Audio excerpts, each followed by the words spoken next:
If you are a leader of a South American, Central American country, and you decide to go over to China and take a look at what China has to offer, you're going to have to keep an eye in the back of your head, because the United States will be on your doorstep, maybe ready to do the same thing to you that they did to Maduro. I've often said that this is not a game of win or lose.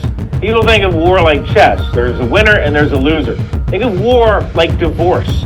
Both sides can still lose.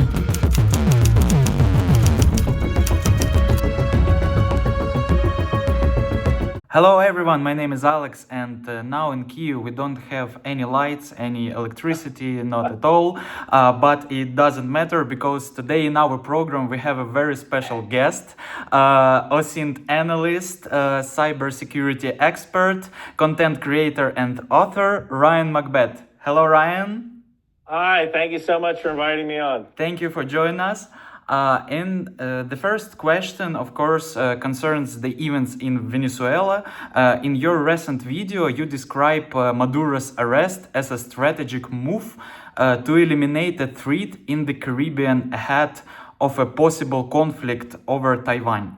Why Yes. do you believe China would not find another ally in the region, for example, Cuba or Nicaragua, to create a similar A2, AD challenge for the United States? Well, they certainly could try, right? But what we just saw was an effort to let China know that if you try to do this, we're just going to take out that government as well. And it takes time to develop these relationships.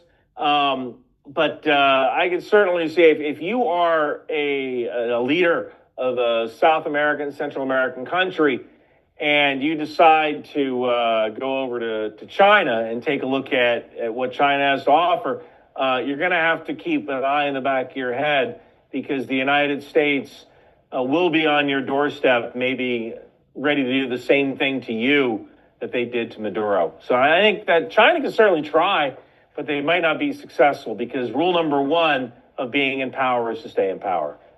On the topic of Iraq mistakes, you mentioned that Venezuela should not undergo the Baathication like Iraq did, and that it would be better simply to pay the local police and militias. Is there a risk that these same forces, while receiving money from the US, could secretly continue supporting criminal networks such as Tren de Aragua, which you mentioned? They could. Yeah, that could certainly happen. Hey, look, you have, I want to say it's 200,000 militia forces. Like 200,000 or so militia forces in Venezuela, these colectivos, which are essentially motorcycle gangs, right? So you can certainly see something like that happen, but then I think in a situation like that, the United States might go in and take those people out as well. Like there's always corruption in any country, right? There's corruption in Ukraine, there's corruption in the U.S. It's just the level of corruption, and if that level of corruption is kind of kept down to a certain minimum, you're not going to make America mad. If it's blatant and it's obvious, kind of like it was with Manuel Noriega back in 1989, with his dealings with drug dealers, then yeah, I could certainly see the United States doing something about that. On the legal precedent, in an interview with Newsmax, it was stated that this was an extradition in a criminal case, not a military operation against a country's leader. Do you believe this event is a consequence of the collapse of the previous world order and international law, and represents a new stage in a modern geopolitical confrontations?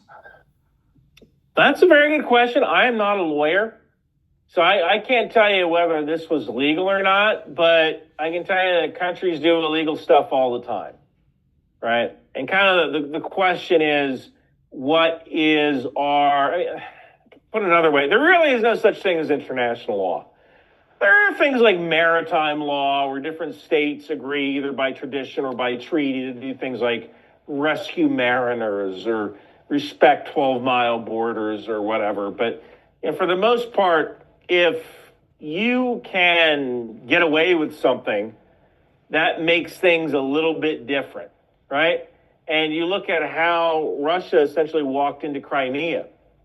That was a violation of what international norms of behavior, right? You just walk right in. They were able to take Crimea. Now, at the time, Ukraine was an absolute basket case, right? They had kind of a pro-Russian president.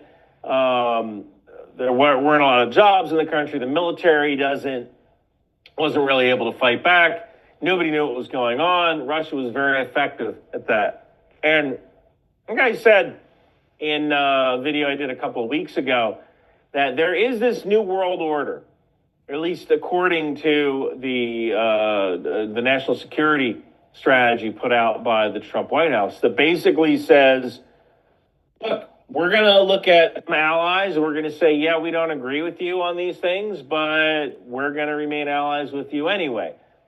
And that's a very realpolitik look at things. I think that the United States is willing to kind of carve up the world into three hemispheres: a Russian hemisphere, a China hemisphere, and an American hemisphere. And South America is our hemisphere, and we're going to do what we want to do.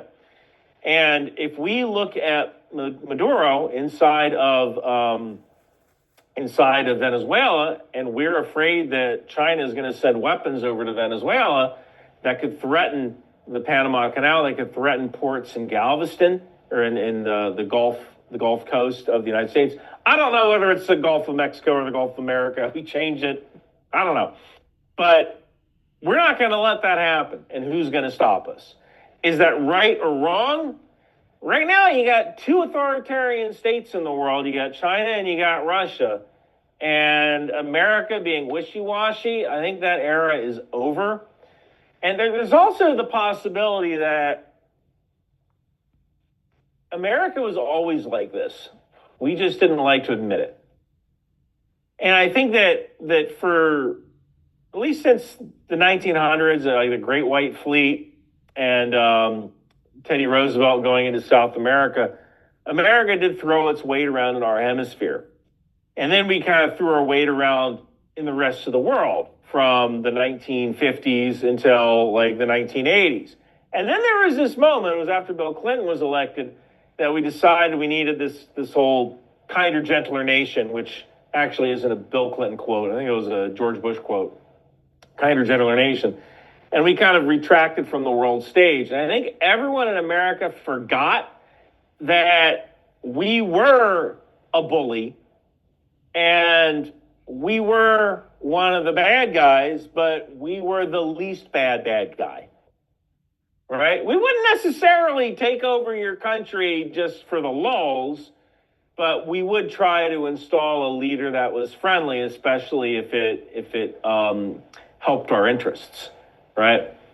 So I kind of think that boy, I don't even I don't know this topic of conversation, but in Ukraine, we think that this thing would be very effective and very nice for Ukrainians. And Ukraine President Volodymyr Zelensky recently reacted to Maduro's abdication and saying that America knows what to do with another dictator hunting Putin. Why, in your opinion, could something like this not happen in the case of Russia, even though much of the world would expect it? Why can't Putin simply be abducted in the same way? Well, the consequences would be a little different. I mean, I am not that crazy about the efficacy of Russia's nuclear arsenal. I don't think it is as I don't believe Russia's nuclear arsenal is as great as they want people to believe, but even just one nuclear weapon could be a big problem, right? So if the United States went and grabbed Putin in some sort of snatch and grab operation, that could have consequences that are a lot greater than the consequence of going and grabbing some South American dictator.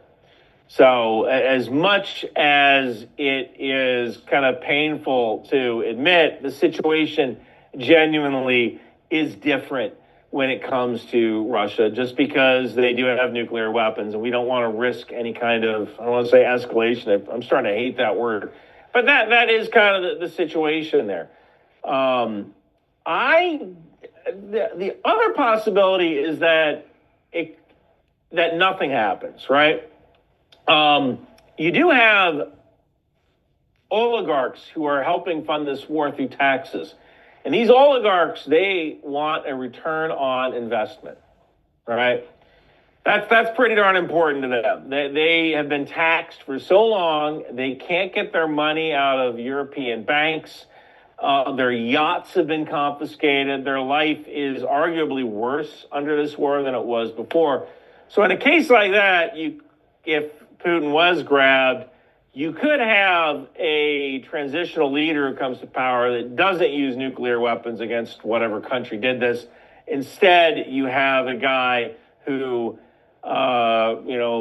threatens action, but never actually takes any action, just because the oligarchs are kind of like, all right, well, we have to show that we're mad, but actually, hey, thanks for doing that. Now we can all get back to making money again and end this war.